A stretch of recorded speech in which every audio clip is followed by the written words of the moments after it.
Hey guys, welcome back to my YouTube channel MPR biker. So friends, एक बार फिर से जुड़ चुका हूं आप लोगों के साथ एक नई वीडियो के साथ। तो आपने स्टार्टिंग देख ही लिया होगा। तो जी हां, आज हम अपने जीटी की फ़र्स्ट सर्विसिंग के बारे में चर्चा करने वाले हैं, क्योंकि ये बहुत ही ज़्यादा ज़रूरी है। सब लोग तो यूट्यूब में बहुत सारे लोगों ने फर्स्ट सर्विसिंग के बारे में डाल रखा है, तो मैं भी इस वीडियो को क्यों डाल रहा हूँ।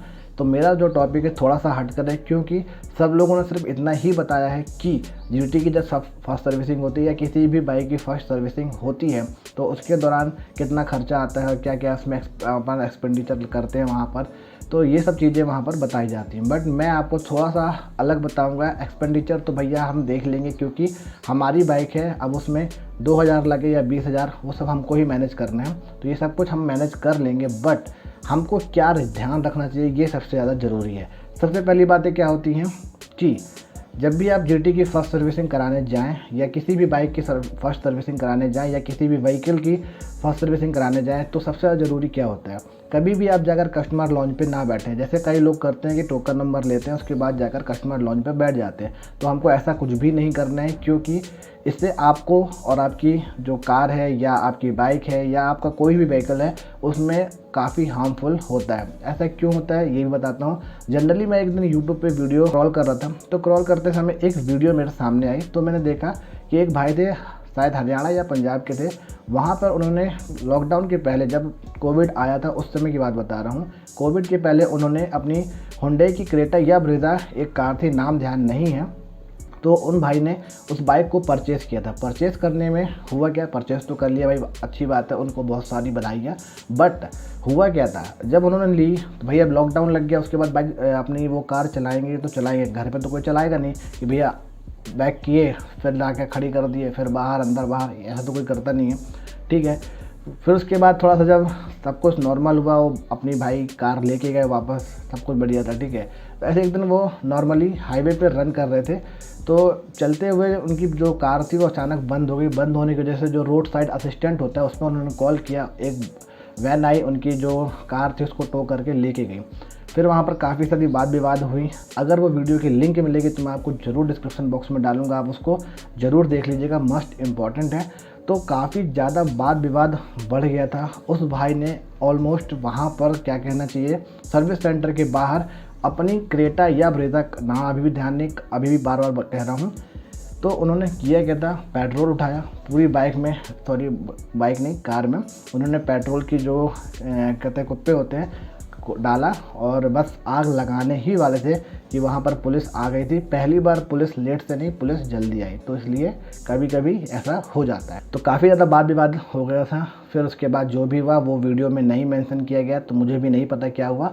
तो इसी बात को लेकर अब मैं अपना भी एक्सपीरियंस बताना चाहूँगा कि जब भी आप अपनी बाइक की सर्विसिंग कराने जाएँ या अपनी किसी भी व्हीकल की सर्विसिंग कराने जाएँ, तो टोकन लेकर कभी भी कस्टमर लॉन्च पे ना बैठें। दूसरी बात, जब भी आप बाइक या कार या कुछ भी आप सर्विसिंग कराने जाते हैं, तो जब मैकेनिक टेस्ट राइड के लिए जाता है तो उसको कभी अकेला मत जाने दें। कई बार ऐसा होता है, जैसे हमारे जबलपुर शहर में ही पहले जीटी और इंटरसेप्टर नहीं थी, तो लोग खोलने में डरते थे, क्योंकि जनरली रॉयल एनफील्ड की सिर्फ क्लासिक 350 ही बाइक सबसे ज़्यादा सेल होती थी, जिसकी वजह से जो भी लोग कहना चाहिए मैकेनिक हैं वो सिर्फ 350 के बारे में ही जानते हैं। अभी भी ऐसा होता है, हर शोरूम में 650 के मैकेनिक नहीं अवेलेबल हैं, और ना ही कोई अलग से रॉयल एनफील्ड के तरफ से 650 के लिए मैकेनिक बनाए गए हैं। ये जनरली जो 350 वाले ही मैकेनिक हैं वही 650 को अभी भी ऑपरेट करते हैं। ये सारे शोरूम में होता चला आ रहा है। ठीक है, हमको भरोसा है कि ये रॉयल एनफील्ड के ही मैकेनिक है, तो कुछ भी गड़बड़ी होगी तो हम उनको जाकर बोल सकते हैं। बट फिर भी जब आप कभी भी सर्विसिंग कराने जाएं तो टेस्ट राइड पे उनको अकेला ना भेजें, क्योंकि वो टेस्ट राइड के दौरान यदि जाकर कहीं गाड़ी को ठोक देते हैं, भेड़ देते हैं, तो उससे आपकी भी मुश्किलें बढ़ जाती हैं। फिर आपको क्लेम लेना पड़ेगा, फिर बैठना पड़ेगा, काफ़ी सारी दिक्कतें होती हैं। तो इस वजह से मैं कहूँगा, जब भी वो टेस्ट राइड में जाएँ तो आप ज़रूर पीछे बैठें या बाजू में बैठ के, यदि आप कार को लेकर जाते हैं तो कार में बाजू में बैठेंगे, बाइक में पीछे बैठेंगे। तो आप मेरी भावना को समझने की कोशिश करिएगा। तो ये हो गई दूसरी बातें कि जब भी टेस्ट राइड के लिए कोई भी मैकेनिक लेकर जाता है तो आपको जाना कंपलसरी है। और पहला पॉइंट मैंने बताया था कि जो लॉन्च वगैरह है कस्टमर लॉन्च में, उस पर कभी ना बैठे। फिर थर्ड पॉइंट की बात करूं, होता क्या है कि कई बार हम भरोसे में होते हैं कि यहाँ पर काम सब कुछ अच्छा ही होगा, इस वजह से हम कस्टमर लॉन्च पर बैठे होते हैं। तो इतना सा बस तकलीफ़ अपने शरीर को दे दीजिएगा। जब भी बाइक में या आपकी किसी भी व्हीकल में, बार बार यही कहूँगा, जब भी आपकी किसी भी व्हीकल में इंजन ऑयल जब फिल किया जाता है तो पहले ही जॉब कार्ड पे मेंशन करवा दें कि आपको करना क्या है। जब भी इंजन ऑयल चेंज होगा या इंजन का कुछ भी काम होता है तो आपको हमको फ़ोन करना है या हमको बुला लेना है, हमारे सामने ये काम होगा। इंजन ऑयल हमेशा अपने सामने चेंज कराएं। कई बार ऐसा होता है भाई, बाइक में नहीं होता है इंजन ऑयल, नहीं डालते हैं या कई बार डालते ही नहीं है, कई बार भूल भी जाते हैं। भाई इंसान है, इंसान गलतियों का ही पुतला है, तो इस वजह से कई बार दिक्कतें हो जाती हैं। कई बार नहीं डाल पाता, मैकेनिक के ध्यान से भी निकल जाता है। बहुत सारी बाइक को मतलब उसको ऑपरेट करना पड़ता है इस वजह से। तो आपको बस इतनी सी बातें ध्यान रखनी है। ये 3 बातें आपको और आपकी बाइक को हमेशा सेफ्टी के साथ रखेंगे, इसलिए इतनी बातें ज़रूर ध्यान पर रखिएगा। जैसे ही आप जाते हैं तो कभी भी बाइक को धुलने के लिए तुरंत मत डालिए, क्योंकि आपकी बाइक जो होती है गर्म होती है। गर्म होने की वजह से जो क्रोम वाला पार्ट होता है उसमें कई बार दाग पड़ जाते हैं और फिर वो दाग नहीं निकलते। आप कोई भी पॉलिश यूज़ कर लो, कुछ समय तक जब तक पॉलिश का असर होगा तब तक वो चमकता है। उसके बाद वो फिर से छोटे से राउंड सर्कल टाइप के पड़ जाते हैं, वाइट से अजीब सा ही दिखता है वो, क्योंकि मेरे साथ हो चुका है, इस वजह से मैं बता रहा हूँ। तो ये चीज़ भी आपको ध्यान में रखनी है। तो अभी आगे की ये वीडियो देखिए, थोड़ा सा लेक्चर ये लंबा हो गया होगा, बट जिसने भी ध्यान से सिंसियरली सुना होगा उसके लिए आगे कभी भी कोई प्रॉब्लम नहीं फेस करेगा इन 3 टॉपिक को लेकर, क्योंकि ये जो पॉइंट है ये बहुत ही ज़्यादा ज़रूरी पॉइंट होते हैं।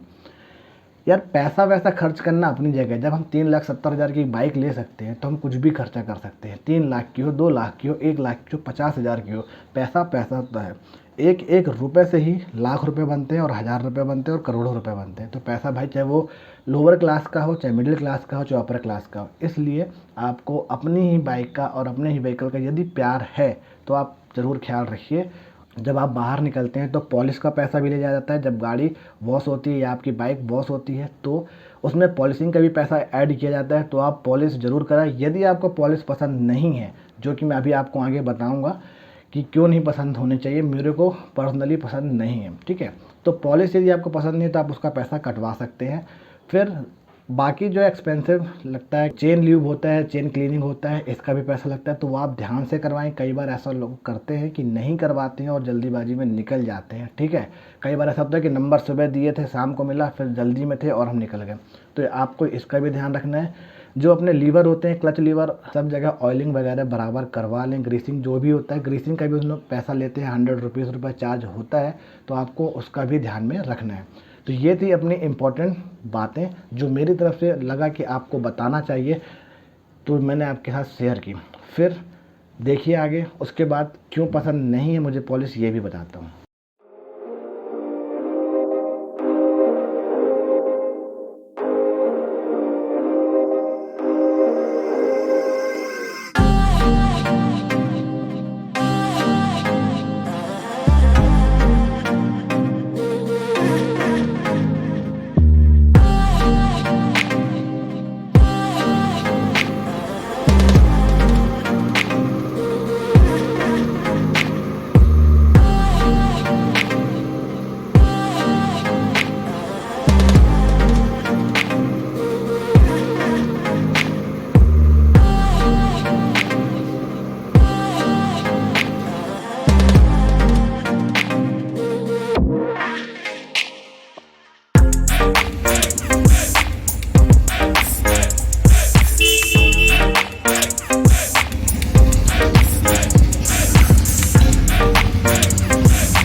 जैसा कि मैंने स्टार्टिंग में कहा था कि बाइक में मुझे पॉलिश क्यों पसंद नहीं है। अक्सर मैंने देखा है अपनी बाइक में, और जैसे अभी जीटी में भी पॉलिश हुआ है उसके बाद भी हमने देखा पॉलिश का सबसे बड़ा एक ड्रॉबैक ये होता है, या कहना चाहिए साइड इफ़ेक्ट ये होता है कि जैसे ही हम बाइक लेकर निकलते हैं तो बाइक उतने समय तो चमचमाती हुई लगती है, बट जैसे ही हम रोड पर उतरते हैं तो वो पॉलिश एक अलग सी धूल को खींचती है। जैसे आप गीले रहते हैं और गीले गीले ही बाल, जैसे आपके बाल ही मान लो आप गीले बाल ही लेकर निकल जाते हैं किसी डस्ट वाले इलाके में, तो पूरे में आपके जो धूल है वो अच्छे से बैठ जाती है। और यही सूखे बाल होंगे तो ऊपर एक लेयर जमती है जिसको आप आके हल्का सा झाड़ेंगे तो वो निकल जाता है। तो रीज़न ये रहता है कि जब बाइक सूखी रहेगी और धूल वाले इलाके से आएगी तो जो भी मिस्टर क्रोम ओन करते हैं, मिस्टर क्रोम समझ गए ना, क्रोम सेगमेंट की बाइक ओन करता है, उसके लिए मैं कहना चाहूँगा कि बाइक हमेशा हमेशा हमेशा बिना पॉलिश के रखें। बस कपड़ा मारते रहें, वो ऑटोमेटिक ही चमचमाती हुई दिखती है, इसलिए पॉलिशिंग करने की कोई ज़्यादा ज़रूरत नहीं है। इस वजह से मुझे पर्सनली पसंद नहीं है, मैं भी अपनी बाइक में कभी पॉलिशिंग नहीं करवाता हूँ।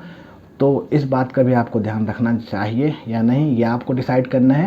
तो ये थी अपनी आज की वीडियो। होप आप सभी को वीडियो अच्छी लगी होगी। वीडियो अच्छी लगी तो लाइक ज़रूर कर देना, शेयर ज़रूर कर देना अपने दोस्तों के साथ। सब्सक्राइब करना या ना करना वो आपके ऊपर है, बट जिन्होंने मुझे सपोर्ट किया है और मेरी 0 से लेके अभी 572 तक का जो फैमिली मेम्बर है इन्होंने बनाया है, उनको बहुत बहुत दिल से मैं धन्यवाद कहना चाहूँगा और कहूँगा ऐसे ही सपोर्ट करते रहें और धीरे धीरे हमको भी आगे बढ़ाएं। तो यहीं पर करते हैं वीडियो का and. This is me MPR biker signing off.